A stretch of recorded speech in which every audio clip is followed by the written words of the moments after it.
ദൈവത്തിൻ്റെ ആലോചനകൾ മനസ്സിലാക്കണമെന്നുണ്ടെങ്കിൽ നമ്മൾക്ക് പരിശുദ്ധാത്മാവിൻ്റെ ഒരു നിറവ് വേണം. പരിശുദ്ധാത്മാവിൻ്റെ നിറവ് വേണമെന്നുണ്ടെങ്കിൽ തീർച്ചയായിട്ടും ആ ആത്മാവ് ആരാണ് എന്ന് അറിയണം. ആ ആത്മാവിനെ എന്തിനാണ് ദൈവം നമ്മൾക്ക് ഓരോരുത്തർക്കും വ്യക്തിപരമായി തന്നിരിക്കുന്നതെന്നും നമ്മൾ മനസ്സിലാക്കണം. അപ്പോൾ ഇന്നത്തെ കാലത്ത് നമ്മൾക്ക് ഒരു കുറവുണ്ടെന്ന് പറഞ്ഞാൽ എല്ലാവർക്കും പിതാവായി ദൈവത്തെ അറിയാം, എല്ലാവർക്കും പുത്രനായ യേശു ക്രിസ്തുവിനെ തീർച്ചയായിട്ടും അറിയാം. പക്ഷെ പരിശുദ്ധാത്മാവിനെ കുറിച്ച് പറയുമ്പോൾ ആവി എന്നൊക്കെ പറഞ്ഞ് ചിലർ ഇംഗ്ലീഷിൽ പറയുന്ന ghost, holy ghost. I mean it's a mysterious thing. Or in a joking way you could say something spooky. പരിശുദ്ധാത്മാവ് എന്ന് പറയുമ്പോൾ ആർക്കും യഥാർത്ഥത്തിൽ ഒരു വലിയ പിടിയില്ല. അങ്ങനെ നമുക്കറിയാം, വിശ്വസിക്കുന്നുണ്ട് is A third person of the Trinity, അല്ലേ? ത്രിത്വ ദൈവത്തിൽ മൂന്നാമത്തെ വ്യക്തിയാണ്, ഈസ് എ പേഴ്സൺ എന്നൊക്കെ അറിയാം, അംഗീകരിക്കുന്നുമുണ്ട് പരിശുദ്ധാത്മാവ് ദൈവമാണെന്ന്. പക്ഷേ ആ പരിശുദ്ധാത്മാവിൻ്റെ പ്രവൃത്തി, എന്തിനാണ് പരിശുദ്ധാത്മാവിനെ ദൈവം നമുക്ക് തന്നിരിക്കുന്നതും ആ പരിശുദ്ധാത്മാവിൻ്റെ നമ്മുടെ ജീവിതത്തിലുള്ള ഇന്നത്തെ പ്രവൃത്തി എന്താണെന്നും ആ പരിശുദ്ധാത്മാവിൻ്റെ നമ്മുടെ ജീവിതത്തിൽ പ്രവർത്തിക്കുന്നതിൻ്റെ പ്രാധാന്യത്തെക്കുറിച്ചും ഒക്കെ മനുഷ്യർക്ക് വളരെ അറിയുകയില്ല, അറിയാൻ വലിയ താല്പര്യവും കാണിക്കുന്നില്ല. പ്രിയപ്പെട്ടവരെ, നമ്മൾ മനസ്സിലാക്കണം, യേശുക്രിസ്തു വളരെ വ്യക്തമായിട്ട് പറഞ്ഞല്ലോ, ഞാൻ പോയിട്ടില്ലെങ്കിൽ എനിക്ക് നിങ്ങളുടെ സഹായകനെ, മറ്റൊരു സഹായകനെ അയക്കാൻ പറ്റുകയില്ല, ഞാൻ നിങ്ങളെ അനാഥരാക്കുകയില്ല. അപ്പോൾ യേശുക്രിസ്തുവിന് ഏറ്റവും വിശ്വാസമുള്ള ഒരു വ്യക്തിയെയാണ് നമ്മളെ കൈമാറിയിരിക്കുന്നത്. യേശുക്രിസ്തു നമ്മളുടെ കൈ പിടിച്ച് നടക്കുകയായിരുന്നു, അല്ലേ? ഈ ലോകത്തിലായിരുന്നപ്പോൾ യേശുക്രിസ്തു നമ്മളുടെ ഓരോരുത്തരുടെയും കൈകൾ പിടിച്ച് നടന്ന ആ യേശുക്രിസ്തു ഒരേ ഒരു വ്യക്തിയെ മാത്രമേ യോഗ്യത കണ്ടുള്ളൂ കൈമാറുവാനായിട്ട്. എൻ്റെ കൈ വിട്ടിട്ട് ഞാൻ നിന്നെ വേറൊരാളെ ഏൽപ്പിക്കുകയാണ്. നമ്മൾ നമ്മുടെ മക്കളെ വേറൊരാളുടെ കയ്യിൽ ഏൽപ്പിക്കുകയാണെങ്കിൽ എന്തുമാത്രം വിശ്വാസവും ആ വ്യക്തിക്ക് നമ്മുടെ ജീവിതത്തിൽ എന്തുമാത്രം ചെയ്തു തരാൻ പറ്റുമെന്നുള്ള ആ ഉറപ്പുണ്ടെങ്കിൽ മാത്രമേ കൈമാറുകയുള്ളൂ. അങ്ങനെ പിതാവായ ദൈവത്തിൻ്റെ ആ കൃപയാൽ നമ്മൾ ഓരോരുത്തരും യേശുക്രിസ്തു വഴി നമ്മളെ രക്ഷപ്പെട്ട ഓരോ വ്യക്തിയെയും യേശു ദൈവത്തിൻ്റെ മകനാണ്. ആ മകനെ കൈമാറുന്നത് ആരുടെ കയ്യിലേക്കാണ്? പരിശുദ്ധാത്മാവിൻ്റെ കയ്യിലേക്കാണ്. We must have a knowledge of who the Holy Spirit of the living God is. ഈ ഗോസ്റ്റ് എന്നൊക്കെ പറയുന്നത്, യെസ്, ഇംഗ്ലീഷിൽ ട്രാൻസ്ലേഷൻ ഗോസ്റ്റ് എന്നൊക്കെയാണ്. പക്ഷെ സാധാരണ ഗോസ്റ്റ് എന്ന് പറയുമ്പോൾ സെമിത്തേരിയിൽ സംസ്കരിക്കപ്പെട്ട അവസ്ഥയുള്ള ഏതൊരു പ്രേതത്തിനെ കുറിച്ച്. അപ്പം പലവർക്കും ഹോളി ഗോസ്റ്റ് എന്ന് പറയുമ്പോൾ ഒരു പ്രേതത്തിനെ പോലെയാണ്. പ്രേതമല്ല പ്രിയപ്പെട്ടവരെ. He is the living God amongst us today. ദൈവം പിതാവായ ദൈവം സ്വർഗത്തിലാണ്. യേശുക്രിസ്തു പിതാവായ ദൈവത്തിന്റെ വലത്തുവശത്താണ്. ഇത് നമ്മുടെ മധ്യേ ഇമ്മാനുവേൽ, ഗോഡ് വിത്ത് us എന്ന് പറയുന്ന ദൈവം പരിശുദ്ധാത്മാവാണ്. He is the God who resides in your hearts. നിങ്ങളുടെ ഹൃദയങ്ങളിൽ വസിക്കുന്നതും നിങ്ങളുടെ കൈപിടിച്ച് നടത്തുന്നതും നിങ്ങൾക്ക് എല്ലാ ദൈവത്തിന്റെ ആലോചനകളും വെളിപ്പെടുത്തി തരുന്നതും പരിശുദ്ധാത്മാവാണ്. ആ ദൈവത്തെ അറിയില്ലെങ്കിൽ, ഇവിടെ നമ്മുടെ മധ്യയുള്ള ദൈവത്തെ അറിയില്ലെങ്കിൽ പിന്നെ എങ്ങനെ എനിക്ക് പറയാൻ പറ്റും എനിക്ക് പിതാവിനെ അറിയാവുന്നു, പുത്രനെ അറിയാവുന്നു? കാരണം പിതാവിനെയും പുത്രനെയും വെളിപ്പെടുത്തി തരുന്നതാണ് പരിശുദ്ധാത്മാവ്. ആ വ്യക്തിയായിട്ട് എനിക്ക് ബന്ധമില്ലെങ്കിൽ എങ്ങനെ പിതാവിനെ അറിയാമെന്ന് പറയും? So if you want to have a relationship with the father, പിതാവുമായിട്ട് നിങ്ങൾക്ക് ഒരു വ്യക്തിപരമായ സ്നേഹബന്ധം വേണമെന്നുണ്ടെങ്കിൽ, പുത്രനായിട്ടൊരു സ്നേഹബന്ധം വേണമെന്നുണ്ടെങ്കിൽ, പ്രിയപ്പെട്ടവരെ, നമ്മൾക്ക് ആ പരിശുദ്ധാത്മാവിനെ അറിയണം. അതുകൊണ്ടാണ് റോമർ ലേഖനം 8-ാമത്തെ അധ്യായത്തിൽ വളരെ വ്യക്തമായിട്ട് അവിടെ പറയുന്നുണ്ട്, നിങ്ങൾക്ക് എന്തിനാണ് ഒരു അടിമത്തത്തിൻ്റെ ആത്മാവിനെ അല്ല നിങ്ങൾക്ക് ഇനി തന്നിരിക്കുന്നത്, നിങ്ങൾക്ക് തന്നിരിക്കുന്നത് പുത്ര സ്വീകാര്യത്തിൻ്റെ ഒരു ആത്മാവിനെയാണ്. അങ്ങനെ ആ ആത്മാവ് വഴി നിങ്ങൾക്ക് അബ്ബാ പിതാവേ എന്ന് വിളിച്ചു പറയാൻ പറ്റും. അപ്പം എനിക്ക് നിങ്ങൾക്ക് അബ്ബാ പിതാവേ എന്ന് വിളിച്ച് ആ അബ്ബയെ അറിയണമെന്നുണ്ടെങ്കിൽ എനിക്ക് ആ പരിശുദ്ധാത്മാവിനെ അറിയണം. Are you with me? ഇന്ന് പലവർക്കും ഈ പരിശുദ്ധാത്മാവിന് ഒരു സെക്കൻഡ് ക്ലാസ് സിറ്റിസനായിട്ടാണ് ദൈവ സ്വർഗരാജ്യത്തിൽ ഒരു സെക്കൻഡ് ക്ലാസ് സിറ്റിസനായിട്ട്. പ്രിയപ്പെട്ടവരെ, ഇന്ന് നോക്കുകയാണെങ്കിൽ നമ്മുടെ മധ്യേ വസിക്കുന്ന ദൈവം പരിശുദ്ധാത്മാവാണ്. You must understand that. Only then you will be able to walk in the power of God. Hallelujah. കാരണം നമ്മൾ മനസ്സിലാക്കണം, പരിശുദ്ധാത്മാവ് ഒരു വ്യക്തിയാണ്. He is a person. Just like പിതാവ് ഒരു വ്യക്തിയാണ്, പുത്രൻ ഒരു വ്യക്തിയാണ്, പരിശുദ്ധാത്മാവ് ഒരു വ്യക്തിയാണ്. ആ വ്യക്തിയെ നമ്മൾ മനസ്സിലാക്കണം, അറിയണം. അല്ലാതെ ഒരു മേഘമാണ്, ഒരു വെളിച്ചമാണ്, ഒരു പ്രാവാണ്, അല്ലെങ്കിൽ ഇങ്ങനെ പലതരത്തിലുള്ള മനുഷ്യർക്ക് ഒരു പിടിയില്ല. It is time that we understood who the Holy Spirit of the living God is. അതാണ് യോഹന്നാന്റെ സുവിശേഷം 14-ാമത്തെ അധ്യായം 16-ാമത്തെ വചനം ഒന്ന് വായിക്കുക സിസ്റ്ററെ.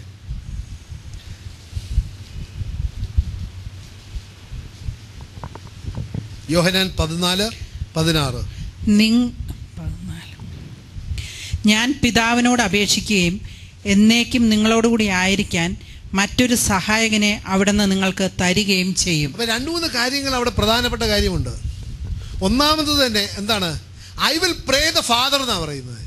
ഞാൻ പിതാവിനോട് ചോദിച്ചിട്ടാണ് പരിശുദ്ധാത്മാവിനെ നിങ്ങൾക്ക് വിട്ടുതരുന്നത്. സോ ജീസസിന്റെ എന്താ പറയുന്നത്, യേശുവിൻ്റെ ആ പ്രാർത്ഥനയിൽ നിന്ന് വരുന്നതാണ്. I will pray the father that he will give you. അപ്പോൾ യേശുവിൻ്റെ പ്ലാനും നമ്മുടെ ജീവിതത്തിൽ യേശുവിൻ്റെ പ്ലാനും പദ്ധതിയും അനുസരിച്ചാണ് പരിശുദ്ധാത്മാവിനെ നമുക്ക് ദാനമായിട്ട് പിതാവായ ദൈവം തന്നിരിക്കുന്നത്. പിന്നെ രണ്ടാമത്തത് നമ്മൾ മനസ്സിലാക്കേണ്ട ഒരു സത്യം ഇതാണ്. അനദർ ഹെൽപ്പ് എന്നാണ് പറഞ്ഞിരിക്കുന്നത്. ഒരു സഹായിക എന്നല്ല പറയുന്നത്, മറ്റൊരു സഹായിക. വായിച്ചേ സിസ്റ്റർ. ഞാൻ പിതാവിനോട് അപേക്ഷിക്കുകയും എന്നേക്കും നിങ്ങളോടുകൂടെ ആയിരിക്കാൻ മറ്റൊരു സഹായകനെ. മറ്റൊരു സഹായം. അപ്പം അനദർ എന്ന് പറയുമ്പോൾ അതിനു മുമ്പ് ഒരാളുണ്ടായിരുന്നു. അതിനു മുമ്പുള്ള ആരായിരുന്നു? യേശു. ഹല്ലേലൂയ. അതിനു മുമ്പ് യേശു ആയിരുന്നു എൻ്റെ സഹായകൻ. യേശു സ്വർഗത്തിലേക്ക് പിതാവിൻ്റെ വലത്തുവശത്ത് ഇരിക്കുവാനായിട്ട് സ്വർഗാരോഹണം ചെയ്തപ്പോൾ എനിക്ക് യേശുവിന് പുറമെ മറ്റൊരു സഹായകനെ തന്നിരിക്കുകയാണ്. മൂന്നാമത്തത്, ആ സഹായകനെ തന്നിരിക്കുന്നത് കുറച്ച് നാളത്തേക്കാണോ? അല്ല, ഒരു ടൈം ആൻഡ് ഒരു സീസണിന് വേണ്ടിയാണോ? എന്നേക്കുമായിട്ട്. That he will abide with you for ever എന്ന് പറഞ്ഞേ. For ever. ഹല്ലേലൂയ. അപ്പോൾ നമ്മൾ മനസ്സിലാക്കണം, ദൈവത്തിൻ്റെ പ്ലാനും പദ്ധതിയും അനുസരിച്ച് അല്ലേ, ഒരു സഹായകനായിട്ട് എൻ്റെ കൂടെ എന്നേക്കുമാകുവാൻ വേണ്ടി ആണ് പരിശുദ്ധാത്മാവിനെ ദൈവം നമ്മൾക്ക് ഓരോരുത്തർക്കും വ്യക്തിപരമായി ദാനമായിട്ട് തന്നിരിക്കുന്നത്. അത് മനസ്സിലാക്കണം. അപ്പം നമ്മൾ മനസ്സിലാക്കണം, ഞാൻ എൻ്റെ ആ പരിശുദ്ധാത്മാവുമായിട്ടുള്ള എൻ്റെ ഒരു ബന്ധം, പരിശുദ്ധാത്മാവ് എന്നിൽ എന്നേക്കുമായിട്ട് വസിക്കുന്നു എങ്കിൽ എനിക്ക് ആ പരിശുദ്ധാത്മാവായിട്ട് എന്നേക്കും ഒരു ബന്ധം ഉണ്ടാകണ്ടേ അല്ലേ? എൻ്റെ വീട്ടിൽ വസിക്കുന്ന ഒരു വ്യക്തിയുമായിട്ട് എനിക്ക് ഉണ്ണാൻ നേരത്തോ അല്ലെങ്കിൽ കാപ്പി കുടിക്കാൻ നേരത്ത് മാത്രമാണോ ഒരു ബന്ധം? അല്ലല്ല. നമ്മുടെ വീട്ടിലുള്ള വ്യക്തികളുമായിട്ട്, ഹലോ, ഭാര്യ ഭർത്താക്കന്മാരും പിള്ളേരും ഒക്കെ ആയിട്ട് നമുക്കൊരു ബന്ധം കാപ്പി കുടിക്കുമ്പോഴും ഒക്കെയാണോ? അല്ല, എന്നേക്കുമായിട്ട്. അതുപോലെ നമുക്ക് പരിശുദ്ധാത്മാവുമായിട്ടുള്ള നമ്മളുടെ ബന്ധം നമ്മൾക്ക് വല്ല ആവശ്യമുള്ളപ്പോൾ ഉള്ള പരിശുദ്ധാത്മാവിനെ വിളിക്കുക അങ്ങനെയുള്ളതല്ല. നമ്മളുടെ ജീവിതത്തിലെ എല്ലാ ആലോചനകളും പരിശുദ്ധാത്മാവ് വഴിയായിരിക്കണം നയിക്കപ്പെടേണ്ടത്. അതുകൊണ്ടാണ് റോമർക്ക് ലേഖനത്തിൽ പറയുന്നത്, പരിശുദ്ധാത്മാവിനാൽ നയിക്കപ്പെടുന്നവരെല്ലാം ദൈവത്തിൻ്റെ മക്കളാണ്. ഹല്ലേലൂയ. സോ ആ നയിക്കപ്പെടുക എന്ന് പറയുന്നത് എൻ്റെ എല്ലാ കാര്യങ്ങളിലും, എൻ്റെ ജീവിതത്തിലുള്ള എല്ലാ കാര്യങ്ങളും നയിക്കപ്പെടുന്നത് പരിശുദ്ധാത്മാവാണ്.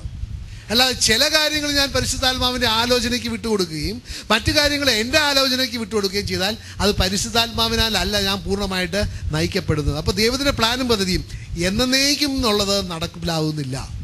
അപ്പോൾ ദൈവത്തിൻ്റെ പ്ലാനും പദ്ധതി നമ്മുടെ ജീവിതത്തിൽ പൂർണ്ണമായിട്ട് നടപ്പിൽ ആകുന്നില്ല. പറയുന്നത് മനസ്സിലാവുന്നുണ്ടല്ലോ അല്ലേ? ഹല്ലേലൂയ. അപ്പോൾ ദൈവം നമുക്ക് തന്നിരിക്കുന്നത് അത് നമ്മളുടെ കൂടെ നമ്മളുടെ എല്ലാ ആവശ്യങ്ങളും നിറവേറുവാൻ വേണ്ടിയാണ് പരിശുദ്ധാത്മാവിനെ ദൈവം നമ്മൾക്ക് ഓരോരുത്തർക്കും തന്നിരിക്കുന്നത്. യോഹന്നാന്റെ സുവിശേഷം 15-ാമത്തെ അധ്യായം 4-5 വായിക്കുക.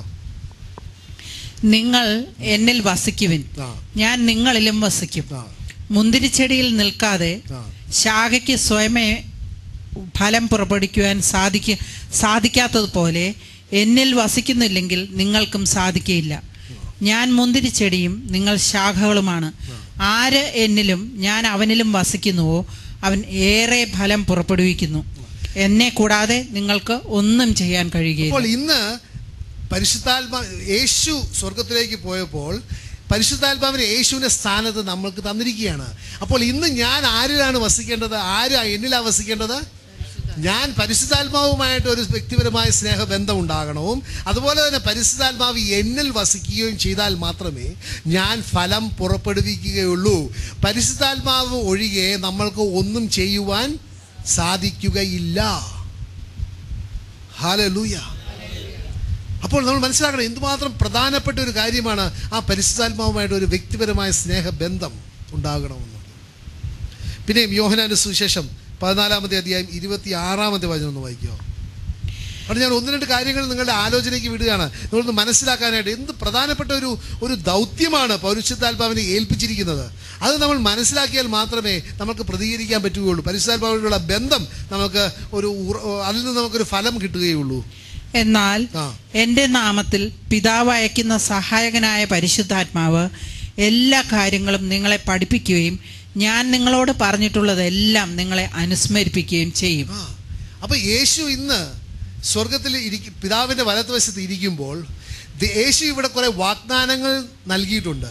ആ വാഗ്ദാനങ്ങൾ നമ്മുടെ ജീവിതത്തിൽ പൂർത്തീകരിക്കുന്നത് ആരാണ്? പരിശുദ്ധാത്മാവാണ് പൂർത്തീകരിക്കുന്നത്. Because he is the one who is a helper come to fulfill what God has promised each one of us. I hope I am getting it through, അല്ലേ? നമ്മൾ മനസ്സിലാക്കണം, ദൈവം നമുക്ക് വാഗ്ദാനം ചെയ്തിരിക്കുന്ന സൗഖ്യം, ദൈവം നമുക്ക് വാഗ്ദാനം ചെയ്തിരിക്കുന്ന വിടുതൽ, ദൈവം നമുക്ക് വാഗ്ദാനം ചെയ്തിരിക്കുന്ന അനുഗ്രഹങ്ങൾ എല്ലാം ഇന്ന് ഈ ലോകത്തിൽ ദൈവത്തിൻ്റെ വാഗ്ദാനം നിറവേറ്റുന്നത് പരിശുദ്ധാത്മാവാണ്. അപ്പോൾ ആ പരിശുദ്ധാത്മാവിനെ എനിക്ക് അറിയണ്ടേ? ആ പരിശുദ്ധാത്മാവുമായിട്ട് എനിക്കൊരു ബന്ധം വേണ്ടേ? എങ്കിൽ മാത്രമേ പ്രിയപ്പെട്ടവരെ ആ വചനങ്ങൾ, ദൈവം വാഗ്ദാനം ചെയ്ത വചനങ്ങൾ നമ്മളുടെ മധ്യേ മാംസമായി നമ്മൾക്കത് അനുഭവിക്കുവാൻ പറ്റുകയുള്ളൂ. അതുകൊണ്ടാണ് പിന്നെയും പറയുന്നത്, he will bring to our remembrance everything that I have taught you. ഞാൻ വാഗ്ദാനം ചെയ്തതെല്ലാം പരിശുദ്ധാത്മാവ് എണ്ണി എണ്ണി എണ്ണി പറയും, പഠിപ്പിക്കും, വചനങ്ങൾ തരും.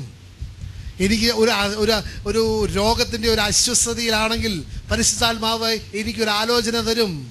പുത്രനായ യേശു ക്രിസ്തു ആ കുരിശേൽ മരിച്ച അവൻ്റെ അടിപ്പിണരാൽ നിനക്ക് സൗഖ്യം കിട്ടിക്കഴിഞ്ഞിരിക്കുകയാണ് എന്നൊരു വാഗ്ദാനമുണ്ട്. നീ അത് ഏറ്റെടുക്കണം എന്ന്. ഏറ്റെടുത്ത് കഴിയുമ്പോൾ അവിടെ പ്രവർത്തിക്കുന്നത് പരിശുദ്ധാത്മാവായിരിക്കും. അതുപോലെ തന്നെ എനിക്ക് ഏത് മേഖലയിലായിക്കോട്ടെ, ദൈവത്തിൻ്റെ ഏത് വാഗ്ദാനമായിക്കോട്ടെ, അതിനെക്കുറിച്ച് ഒരു ആലോചന, അതിനെക്കുറിച്ച് ഒരു റിമൈൻഡിങ് ചെയ്യുന്നത് പരിശുദ്ധാത്മാവാണ്. ആൻഡ് ദ മിനിറ്റ് നമ്മളത് ആ ആലോചന, ദൈവത്തിൻ്റെ വചനം നമ്മൾ മുറുകെ പിടിച്ച് അതിൽ വിശ്വസിക്കുമ്പോൾ അവിടെ പ്രവർത്തിക്കുന്നത് പരിശുദ്ധാത്മാവാണ്. നമ്മൾക്കറിയാമല്ലോ, ഈ പ്രപഞ്ചം മുഴുവൻ സൃഷ്ടിച്ച ആ ഒരു പ്രവൃത്തി തന്നെ നോക്കുകയാണെങ്കിൽ പിതാവിൻ്റെ ഹിതം, യേശു ക്രിസ്തുവാകുന്ന വചനം, പരിശുദ്ധാത്മാവുന്ന ശക്തി. ഹലോ, ഇപ്പോഴും അതുപോലെ തന്നെ പിതാവ് നമ്മളെ അത്രയധികം സ്നേഹിച്ചു, പുത്രനായ യേശു ഈ ലോകത്തിലേക്ക് വിട്ടു, ദൈവത്തിൻ്റെ വചനം തന്നു, വാഗ്ദാനം തന്നു, യേശുവാണ് വചനങ്ങൾ തന്നു. അത് നമ്മൾ ഏറ്റെടുക്കുമ്പോൾ പരിശുദ്ധാത്മാവാകുന്ന ശക്തി അവിടെ പ്രവർത്തിച്ച് നിങ്ങൾക്ക് സൗഖ്യം കിട്ടും, വിടുതൽ കിട്ടും, വീണ്ടെടുപ്പ് കിട്ടും, എല്ലാം കിട്ടും. പക്ഷെ അതിന് നമ്മൾക്ക് അതിൻ്റെ അത് പ്രവൃത്തിയിലേക്ക് വരുത്തുന്ന ആ ആത്മാവ്, പരിശുദ്ധാത്മാവിനെ നമുക്ക് വ്യക്തിപരമായി അറിയുകയും ഒരു സ്നേഹബന്ധവും ഉണ്ടാകണം. എങ്കിൽ മാത്രമേ നമുക്ക് ആ ഫുൾനെസ്സിലേക്ക് വരാൻ പറ്റുള്ളൂ. യേശു പറഞ്ഞിട്ടില്ലേ, ഞാൻ വന്നിരിക്കുന്നത് ജീവനും അത് സമൃദ്ധമായി തരുവാൻ വേണ്ടിയാണെന്നുള്ളത്. ആ സമൃദ്ധിയിലേക്ക് നമുക്ക് വരണമെന്നുണ്ടെങ്കിൽ തീർച്ചയായിട്ടും നമുക്ക് പരിശുദ്ധാത്മാവുമായിട്ട് ഒരു വ്യക്തിപരമായ ഒരു സ്നേഹബന്ധം ഉണ്ടാകണം. ഹല്ലേലൂയ. പിന്നെ യോഹന്നാന്റെ സുവിശേഷം 16-ാമത്തെ അധ്യായം 12-ാമത്തെ വചനം ഒന്ന് വായിക്കാമോ? ഇനിയും വളരെ കാര്യങ്ങൾ എനിക്ക് നിങ്ങളോട് പറയാനുണ്ട്, എന്നാൽ അവ ഉൾക്കൊള്ളാൻ ഇപ്പോൾ നിങ്ങൾക്ക് കഴിവില്ല. സത്യാത്മാവ് വരുമ്പോൾ നിങ്ങളെ സത്യത്തിൻ്റെ പൂർണ്ണതയിലേക്ക് നയിക്കും.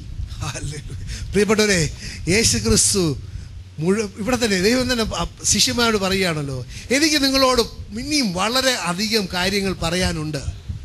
എൻ്റെ സ്നേഹത്തെക്കുറിച്ചും എൻ്റെ കഴിവുകളെക്കുറിച്ചും എൻ്റെ വാഗ്ദാനങ്ങളെക്കുറിച്ചും എനിക്ക് പറയാനുണ്ട്. പക്ഷെ നിങ്ങൾക്ക് ഇതിപ്പോൾ ഉൾക്കൊള്ളുവാൻ പറ്റുകയില്ല. But I will send a helper, I will send a teacher, I will send a counsellor, I will send an advocate who will teach you from time to time.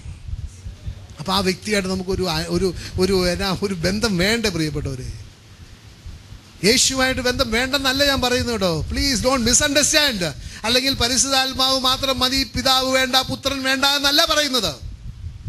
ഞാൻ പറയുന്നത് ഇന്ന് ദൈവത്തിൻ്റെ പ്രവൃത്തികൾ നടപ്പിലാക്കുന്നത്, ഈ ലോകത്തിൽ നടപ്പിലാക്കുന്നത് പരിശുദ്ധാത്മാവാണ്. കാരണം പരിശുദ്ധാത്മാവായ ദൈവമാണ് ഇന്ന് ഈ ലോകത്തിൽ നമ്മുടെ മധ്യേ ഉള്ളത്. പിതാവായ ദൈവം സ്വർഗത്തിലാണ്, യേശു ക്രിസ്തു പിതാവിൻ്റെ വലതുവശത്ത് ഇരിക്കുകയാണ്, നമ്മൾക്ക് വേണ്ടി മധ്യസ്ഥം വഹിക്കുകയാണ്. പക്ഷെ നമ്മുടെ മധ്യേ പ്രവർത്തിക്കുന്ന ദൈവം പരിശുദ്ധാത്മാവാണ്. ഹല്ലേലൂയ. യോഹന്നാൻ 16:13-14 വായിക്കോ? സത്യാത്മാവ് വരുമ്പോൾ നിങ്ങളെ സത്യത്തിന്റെ പൂർണ്ണതയിലേക്ക് നയിക്കും. സത്യത്തിന്റെ പൂർണ്ണതയിലേക്ക്, in the fullness of truth എന്ന് പറയുന്നത്. അവൻ സ്വമേധായ ആയിരിക്കുകയില്ല സംസാരിക്കുന്നത്, അവൻ കേൾക്കുന്നത് മാത്രം സംസാരിക്കും. വരാനിരിക്കുന്ന കാര്യങ്ങൾ അവൻ നിങ്ങളെ അറിയിക്കും. അവൻ എനിക്കുള്ളവയിൽ നിന്ന് സ്വീകരിച്ച് നിങ്ങളോട് വെളിപ്പെടുത്തും. അങ്ങനെ അവൻ എന്നെ മഹത്വപ്പെടുത്തും. പിതാവിനുള്ളതെല്ലാം എനിക്കുള്ളതാണ്, അതുകൊണ്ടാണ് എനിക്കുള്ളവയിൽ നിന്ന് സ്വീകരിച്ച് അവൻ നിങ്ങളോട് പ്രഖ്യാപിക്കും എന്ന് ഞാൻ അവിടെ പറഞ്ഞു. തന്നെ വളരെ വ്യക്തമായിട്ട് യേശുക്രിസ്തു പറയുകയാണ് പ്രയോറിറ്റി. പിതാവിൻ്റെ നമ്മളെക്കുറിച്ചുള്ള ആലോചന പിതാവ് പുത്രന് പറയുക, പുത്രന് നമ്മളെക്കുറിച്ചുള്ള ആലോചന പരിശുദ്ധാത്മാവ് നമ്മളോട് പറയുകയാണ്. അപ്പോൾ നമ്മളെക്കുറിച്ചുള്ള ആർക്കൊക്കെ ആലോചനയുണ്ട്? പിതാവിനുണ്ട്, പുത്രനുണ്ട്, പരിശുദ്ധാത്മാവിനുണ്ട്. ആ ആലോചനകളെല്ലാം ഒരേ കാര്യമാണ്. He has the same plan for you. അപ്പോൾ പരിശുദ്ധാത്മാവ് പ്രവർത്തിക്കുന്നത് യേശു ക്രിസ്തുവിൻ്റെ നമ്മുടെ ജീവിതത്തിലുള്ള ആലോചനകൾ ആണ് നമ്മളെ പറഞ്ഞ് നമ്മളെ മനസ്സിലാക്കി അത് പ്രവൃത്തിയിലേക്ക് കൊണ്ടുവരുന്നത്. ഹല്ലേലൂയ. അപ്പോൾ നമ്മൾ മനസ്സിലാക്കണം, ആ പരിശുദ്ധാത്മാവ് ചെയ്യുമ്പോൾ നമ്മുടെ ജീവിതത്തിൽ ഓരോ കാര്യങ്ങൾ പ്രവർത്തിക്കുമ്പോൾ അത് ആർക്കാണ് മഹത്വം പോകുന്നത്? പിതാവായ ദൈവത്തിനാണ് മഹത്വം പോകുന്നത്. കാരണം എന്താണ്? പിതാവിൻ്റെ പ്ലാനാണ് യേശു ക്രിസ്തു വഴി പരിശുദ്ധാത്മാവ് വഴി നമ്മുടെ ജീവിതത്തിൽ നടപ്പാക്കുന്നത്. മഹത്വം goes back into the same എന്നാ പറയുന്നത് റൂട്ട്.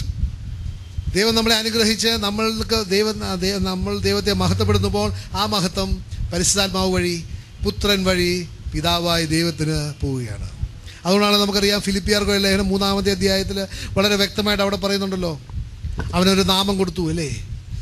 എല്ലാ നാമങ്ങളും മേലായൊരു നാമം, എല്ലാ മുട്ടും മടങ്ങും, എല്ലാ നാവും അവൻ കർത്താവാണെന്ന് ഏറ്റു പറയും. ആരുടെ മഹത്വത്തിന്? പിതാവായ ദൈവത്തിൻ്റെ മഹത്വത്തിന്. ഹല്ലേലൂയ. അപ്പോൾ നമ്മൾ ചെയ്യുന്ന പ്രവൃത്തികളും എല്ലാം പിതാവായ ദൈവത്തിൻ്റെ മഹത്വത്തിന് വേണ്ടി മാത്രമാണ്. പിന്നെയും യോഹന്നാൻ 15-ാമത്തെ അധ്യായം 26-ാമത്തെ വചനം വായിക്കാം. ഞാൻ പിതാവിൻ്റെ അടുത്ത് നിന്ന് അയക്കുന്ന സഹായകൻ, പിതാവിൽ നിന്ന് പുറപ്പെടുന്ന ആ സത്യാത്മാവ് വരുമ്പോൾ അവൻ എന്നെക്കുറിച്ച് സാക്ഷ്യം നൽകും. ആരംഭം മുതൽ എന്നോട് കൂടെയുള്ളവരായതുകൊണ്ട് നിങ്ങളും സാക്ഷ്യം നൽകും. ഹല്ലേലൂയ. പരിശുദ്ധാത്മാവിൻ്റെ ഒരേ ഒരു പ്രവൃത്തി യേശു ക്രിസ്തുവിനെ കുറിച്ച് സാക്ഷ്യം നൽകുക. യേശു ക്രിസ്തു വാഗ്ദാനം ചെയ്തത് നിറവേറ്റുക. പ്രിയപ്പെട്ടവരെ, ആ പരിശുദ്ധാത്മാവിനെ നമ്മൾക്ക് ഉൾക്കൊള്ളുവാൻ പറ്റാതെ, ആ പരിശുദ്ധാത്മാവുമായിട്ട് നമുക്കൊരു ബന്ധമില്ലെങ്കിൽ യേശു ക്രിസ്തു വാഗ്ദാനം ചെയ്ത ഒരു വാഗ്ദാനവും നമ്മൾക്ക് പ്രാപിക്കാൻ പറ്റുകയില്ല. Are you with me? ആ പരിശുദ്ധാത്മാവുമായിട്ട് നിങ്ങൾക്കൊരു ബന്ധമില്ലെങ്കിൽ, ആ പരിശുദ്ധാത്മാവിന് നമുക്കൊരു വിശ്വാസമില്ലെങ്കിൽ, യേശു ക്രിസ്തു വാഗ്ദാനം ചെയ്ത ഒരു അനുഗ്രഹവും നമ്മൾക്ക് പ്രാപിക്കാൻ പറ്റുകയില്ല. കാരണം അതിൻ്റെ ഉറവിടം, അതായത് the root or the way that you can appropriate the blessing is through the working of the Holy Spirit in your life. അപ്പോൾ മാത്രമേ നമുക്ക് ആ വാഗ്ദാനങ്ങൾക്ക് നമുക്ക് ഫലം കിട്ടുകയുള്ളൂ. പിന്നെ അപ്പോസ്തല പ്രവർത്തനം 2-ാമത്തെ അധ്യായം 3-ാമത്തെ വചനം അവിടെ പറയുന്നുണ്ട്, പരിശുദ്ധാത്മാവിനെ ദൈവം നമുക്ക് ഓരോരുത്തർക്കും നൽകിയിരിക്കുകയാണ്.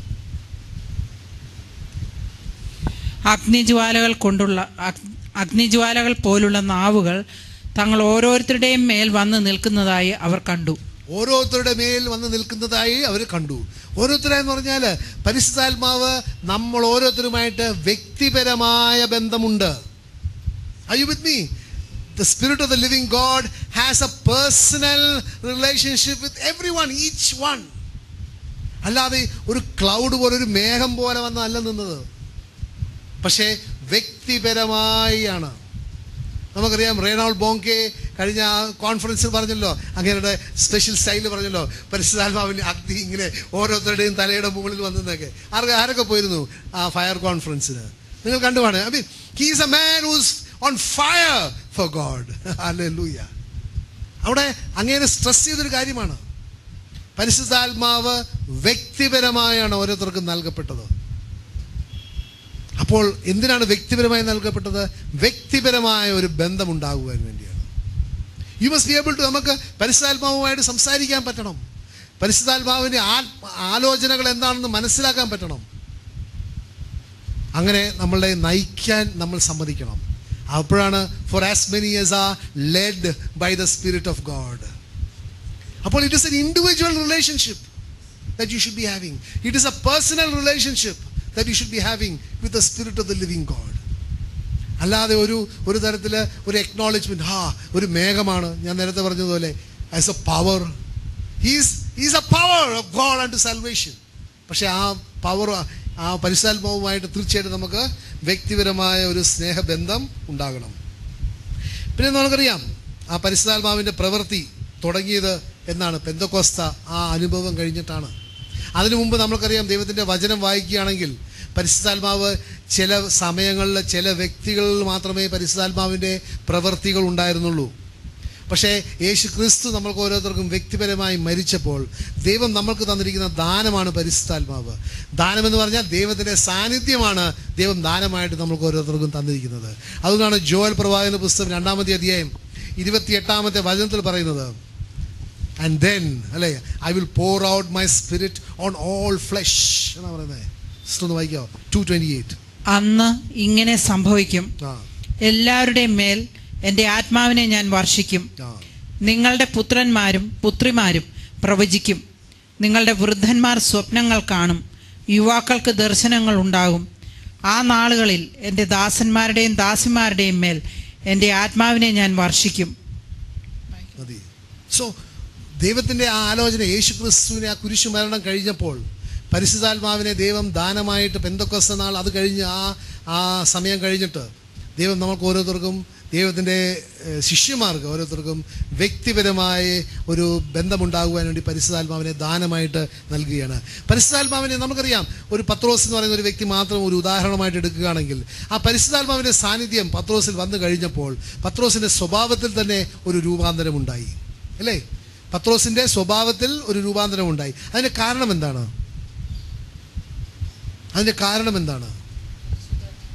കാരണം ആദ്യം പത്രോസ് ഒറ്റയ്ക്കായിരുന്നു, രണ്ടാമത് പത്രോസും പരിശുദ്ധാത്മാവും കൂടെയായിരുന്നു. So he was filled with the holy spirit. അപ്പോൾ നമ്മൾ ഓരോരുത്തരിലും വ്യക്തിപരമായി പരിശുദ്ധാത്മാവിൻ്റെ ആ സാന്നിധ്യം ഉണ്ടാകുമ്പോൾ നമുക്ക് ഇനിയും പിന്നെ ഭയമുണ്ടാകുകയില്ല. പ്രിയപ്പെട്ടവരെ, നാം മനസ്സിലാക്കേണ്ട വലിയൊരു സത്യം ഇതാണ്. വിശ്വാസത്തിൻ്റെ ഓപ്പോസിറ്റ് അവിശ്വാസമല്ല. വിശ്വാസത്തിൻ്റെ ഓപ്പോസിറ്റ് ഭയമാണ്. വിശ്വാസത്തിൻ്റെ വിപരീതം അവിശ്വാസമല്ല, വിശ്വാസത്തിൻ്റെ വിപരീതം ഭയമാണ്. ഒരു ഉദാഹരണം എടുക്കുകയാണെങ്കിൽ, യേശുക്രിസ്തു ആ വഞ്ചിയിൽ സഞ്ചരിക്കുകയായിരുന്നു. യേശുക്രിസ്തുവിന് ഒരു ഭയമില്ലാതെ കയറി കിടന്ന് ഉറങ്ങി, അല്ലേ? ശിഷ്യന്മാർ അവിടെ ഒരു കൊടുങ്കാറ്റുണ്ടായപ്പോൾ ഭയന്ന് യേശുക്രിസ്തുവിനോട് പോയി പറഞ്ഞു, നാഥാ, ഞങ്ങൾ നശിക്കാൻ പോവുകയാണ്, നിനക്ക് ഞങ്ങളിലൊരു ഹാ യു നോട്ട് വറീഡ് എന്നുള്ളത്. അപ്പോൾ യേശുക്രിസ്തു എഴുന്നേറ്റിട്ട് എന്താ പറഞ്ഞത്? Why do you fear, O you of little faith. Fear is the opposite of faith. അപ്പോൾ പരിശുദ്ധാത്മാവ് നമ്മളിൽ വരുമ്പോൾ ആദ്യം സംഭവിക്കുന്നത് എന്താണ്? നമ്മളുടെ വിശ്വാസം നമുക്ക് വി വിൽ ബി ഫെയ്ത്ത്ഫുൾ. ആ വിശ്വാസം നമ്മളിൽ വർദ്ധിക്കും. വിശ്വാസം വർദ്ധിക്കുമ്പോൾ പരിശുദ്ധാത്മാവ് നമ്മൾ പ്രവർത്തിക്കുന്നു എന്നുള്ള ആ ഉറപ്പ് നമ്മളിൽ വരുമ്പോൾ നമുക്ക് 2 തിമോത്തി 1-ാമത്തെ അധ്യായം 7-ാമത്തെ വചനത്തിൽ പറഞ്ഞതുപോലെ നമുക്ക് മനസ്സിലാക്കാൻ പറ്റും, നിങ്ങൾക്ക് തന്നിരിക്കുന്ന ആത്മാവ് ഭീരുത്വത്തിൻ്റെ ആത്മാവല്ല, അതിനുപരി എന്താണ്? ശക്തിയുടെയും സ്നേഹത്തിൻ്റെയും സുബോധത്തിൻ്റെയും ആത്മാവിനെയാണ് ഞാൻ നിങ്ങൾക്ക് തന്നിരിക്കുന്നത്. I have not given you a spirit of fear, but I have given you a spirit of power and of love and of a sound mind. ഭയം പോയി കഴിയുമ്പോൾ നമുക്ക് ശക്തി വരും. ശക്തി എങ്ങനെ? എൻ്റെ ദൈവം, ഈ പ്രപഞ്ചം മുഴുവൻ സൃഷ്ടിച്ച ദൈവം എൻ്റെ കൂടെ ഉണ്ട് എന്നുള്ള അറിവ് will give you the power. നമ്മളല്ല പ്രവർത്തിക്കുന്നത്, എൻ്റെ കൂടെ ദൈവവുമുണ്ട്. If God be for us, who can be against us? ദൈവം നമ്മോട് കൂടെയെങ്കിൽ ആർക്ക് നമ്മളെതിരെ വരാൻ പറ്റും എന്നുള്ള ആ ഒരു മനോഭാവം നമ്മൾക്കുണ്ടാകും. നമ്മളുടെ ശക്തിയാലല്ല, യേശുവിൻ്റെ ആത്മാവ് നമ്മുടെ കൂടെ ഉള്ളതുകൊണ്ട്. അതുകൊണ്ടാണ് ദൈവത്തിൻ്റെ വചനം പറയുന്നത്, സൈന്യത്താലല്ല ശക്തിയാലല്ല, ദൈവത്തിൻ്റെ ആത്മാവിലാണ് എന്ന് സൈന്യങ്ങളുടെ കർത്താവായ ദൈവം അരുളി ചെയ്യുന്നു. It is a power of God that works in us. പിന്നെ സ്നേഹം. ദൈവം സ്നേഹമാണ്. എന്നിൽ വസിക്കുന്ന ദൈവമാണെങ്കിൽ എന്നിൽ നിന്ന് പുറത്തു വരുന്നത് എന്തായിരിക്കും? സ്നേഹമായിരിക്കും, അല്ലേ? പിന്നെ സൗണ്ട് മൈൻഡ്. ദൈവം is A source of all wisdom, അല്ലേ? ആ ദൈവത്തിൻ്റെ ജ്ഞാനം, ദൈവത്തിൻ്റെ ആലോചനകൾ എന്നിൽ നിന്ന് വരും. പിന്നെ ഞാൻ ചിന്തിക്കുന്നതും ഞാൻ പ്രവർത്തിക്കുന്നതും ഞാൻ ചെയ്യുന്ന കാര്യങ്ങളും എൻ്റെ ബുദ്ധി കൊണ്ടോ എൻ്റെ ജഡത്താലായിരിക്കുകയില്ല, പരിശുദ്ധാത്മാവിനായിരിക്കും. അതുകൊണ്ടാണ് പിന്നെ പറയുന്നത്, ആത്മാവിനാൽ നയിക്കപ്പെടുന്നവരെല്ലാം ദൈവത്തിൻ്റെ മക്കളാണ്. പ്രിയപ്പെട്ടവരെ, നമ്മൾക്ക് വേണ്ടത് ആ ആത്മാവിൻ്റെ സാന്നിധ്യമാണ്. The presence of the spirit of God. ആത്മാവ് നമ്മളിൽ നിറഞ്ഞിരിക്കണം. ആർക്കൊക്കെ ഒരു ആഗ്രഹമുണ്ട് ആത്മാവിനാൽ നിറയണമെന്ന്? Hallelujah, praise God, hallelujah. അങ്ങനെ വരുമ്പോൾ നമുക്ക് ഒരിക്കലും ഭയമുണ്ടാകുകയില്ല, ഭയത്തിൻ്റെ ആത്മാവിനെ കാണുകയില്ല. നമുക്കറിയാം, യോഹന്നാന്റെ ലേഖനത്തിൽ പറയുന്നുണ്ട്, perfect love cast out all fear. കാരണം ദൈവത്തെയും ദൈവത്തിൻ്റെ സ്നേഹത്തെക്കുറിച്ചും എനിക്ക് ഗ്രഹിക്കാൻ പറ്റിയാൽ എനിക്ക് പിന്നെ എൻ്റെ ജീവിതത്തിൽ ഭയത്തിന് ഇടമില്ല. പറഞ്ഞേ, എൻ്റെ ജീവിതത്തിൽ ഭയത്തിന് ഇടമില്ല. ഹല്ലേലൂയ. കാരണം എന്നിൽ വസിക്കുന്നത് സർവശക്തനായ ദൈവമാണ്. ഹല്ലേലൂയ. പിന്നെ നമുക്കറിയാം ദൈവത്തിൻ്റെ ദൈവം വിജയം നേടിയിരിക്കുന്നത്, ഭയമില്ലാതെ വിജയം നേടിയിരിക്കുന്നത് എവിടെയാണ്? ആ കൽവരി കുരിശിലാണ്. 1 യോഹന്നാൻ 3:8 വളരെ വ്യക്തമായിട്ട് പറയുന്നുണ്ട്, ദൈവപുത്രൻ പ്രത്യക്ഷപ്പെട്ടത് പിശാചിന്റെ പ്രവൃത്തികളെ നശിപ്പിക്കുവാൻ വേണ്ടിയാണ്. പിശാചിന്റെ പ്രവൃത്തികളെ നശിപ്പിച്ചു കഴിഞ്ഞിട്ടുണ്ടെങ്കിൽ പിന്നെ എനിക്ക് ഭയപ്പെടേണ്ട ഒന്നുമില്ല, ഒന്നിനെയും ഭയപ്പെടേണ്ട ആവശ്യമില്ല. കാരണം എന്താണ്? എൻ്റെ യേശു ആ കുരിശിൽ വിജയം നേടിയിരിക്കുകയാണ്. He has destroyed once and for all the powers of darkness that come against me. നമ്മളെ മനസ്സിനെ അലട്ടുന്ന പ്രയാസങ്ങളൊക്കെ എന്താണ്? ഫിയർ. എന്താണ്? വിശ്വാസമില്ല, ഫിയർ. പക്ഷേ എനിക്ക് എന്നിൽ യേശുവിൽ വിശ്വസിക്കുവാനും എൻ്റെ യേശുവിന് അസാധ്യമായ ഒന്നുമില്ല എന്ന് പറഞ്ഞാൽ എൻ്റെ യേശുവിന് അസാധ്യമായ ഒന്നുമില്ല. അങ്ങനെ നമുക്ക് വിശ്വസിക്കാൻ പറ്റുകയാണെങ്കിൽ ദൈവത്തിന്റെ വചനം മത്തായിയുടെ സുവിശേഷത്തിൽ പറയുന്നുണ്ട്, നീ വിശ്വസിച്ചനുസരിച്ച് നിനക്ക് സംഭവിക്കട്ടെ. ഹല്ലേലൂയ. പ്രിയപ്പെട്ടവരെ, we must start operating in faith. ദൈവത്തിന്റെ വചനം ഒന്നും പാഴായി പോവുകയില്ല. ദൈവത്തിന്റെ വചനം പറയുന്നത്, it will not return to be void, but it will achieve the purpose for which it has been sent out. ഒരു സൗഖ്യത്തിനാണെങ്കിൽ ദൈവത്തിന്റെ സൗഖ്യത്തിന്റെ വചനം സൗഖ്യം നേടിയിട്ടേ തിരികെ വരികയുള്ളൂ. വിശ്വസിക്കാൻ പറ്റാത്ത അവസ്ഥയാണെങ്കിൽ ഭയമാണുള്ളത്. ഭയം. പ്രിയപ്പെട്ട, ഇന്ന് നമ്മൾ പ്രാർത്ഥിക്കേണ്ടത് ആത്മാവിന്റെ നിറവ്. ആത്മാവിന്റെ നിറവ് വരുമ്പോൾ ഭയം പോകും. ആത്മാവിന്റെ നിറവില് ഭയത്തിന് സ്ഥാനമില്ല. അങ്ങനെ നമുക്ക് ദൈവത്തിന്റെ വാഗ്ദാനത്തിൽ വിശ്വസിക്കാൻ പറ്റും. ഹല്ലേലൂയ. പിന്നെ നമ്മുടെ ആത്മീയ ജീവിതം തന്നെ മുന്നോട്ട് കൊണ്ടുപോകുന്നത്, അതിനെ അപ്ഹോൾഡ് ചെയ്യുന്നത് ദൈവത്തിന്റെ ആത്മാവാണ്. നമുക്കറിയാം, ഈ എബ്രായരുടെ ലേഖനത്തിൽ പറയുന്നുണ്ട് അല്ലേ, 1-3 വായിച്ചേ. He upholds all things by the word of his power. അവൻ അവിടുത്തെ മഹത്വത്തിന്റെ തേജസ്സും സത്തയുടെ മുദ്രയുമാണ്. തന്റെ ശക്തിയുടെ വചനത്താൽ അവൻ എല്ലാറ്റിനെയും താങ്ങി നിർത്തുന്നു. എല്ലാറ്റെന്ന് പറയുന്നതിനകത്ത് നിങ്ങളുണ്ടോ? ഉണ്ടോ? റീറ്റ ഉണ്ടോ? ജോസ് ഉണ്ടോ? ഹല്ലേലൂയ. ചേട്ടനുണ്ടോ? ഉണ്ട്. Everyone is upheld by the word of his power. ഈ പ്രപഞ്ചം മുഴുവൻ is upheld by the word of his power. Word of his power എന്ന് പറഞ്ഞാൽ അവന്റെ ശക്തിയുടെ വചനം. പ്രിയപ്പെട്ടവരെ, ആ വചനമാകുന്ന യേശു ക്രിസ്തു നമ്മുടെ മധ്യേ ഉണ്ടെങ്കിൽ നമ്മൾ ഭയപ്പെടേണ്ട ആവശ്യമുണ്ടോ? നമ്മൾ ഈ നിസ്സാര കാര്യങ്ങളെ കൊണ്ട് ഭയപ്പെടുന്നത്. പക്ഷെ നമ്മുടെ മധ്യേ, നമ്മുടെ കൂടെ ഉള്ളത് ഈ പ്രപഞ്ചം മുഴുവൻ സൃഷ്ടിച്ച ദൈവമാണ്. പറയുകയാണെങ്കിൽ എഫീഷ്യൻസ് 1-ാം-അധ്യായം 18 മുതൽ വായിക്കുകയാണെങ്കിൽ അവിടെ വളരെ വ്യക്തമായിട്ട് പറയുന്നുണ്ട്, He is above all principality and power and might and dominion and name that is named, not only in this age but in the age to come. അവിടെയാണ്, ആ ഉന്നത സ്ഥാനത്തിലാണ് യേശു ക്രിസ്തു ഇരിക്കുന്നത്. എല്ലാം അവൻ്റെ കാലിൻ്റെ കീഴെയാണ്. പ്രിയപ്പെട്ടവരെ, അവനിൽ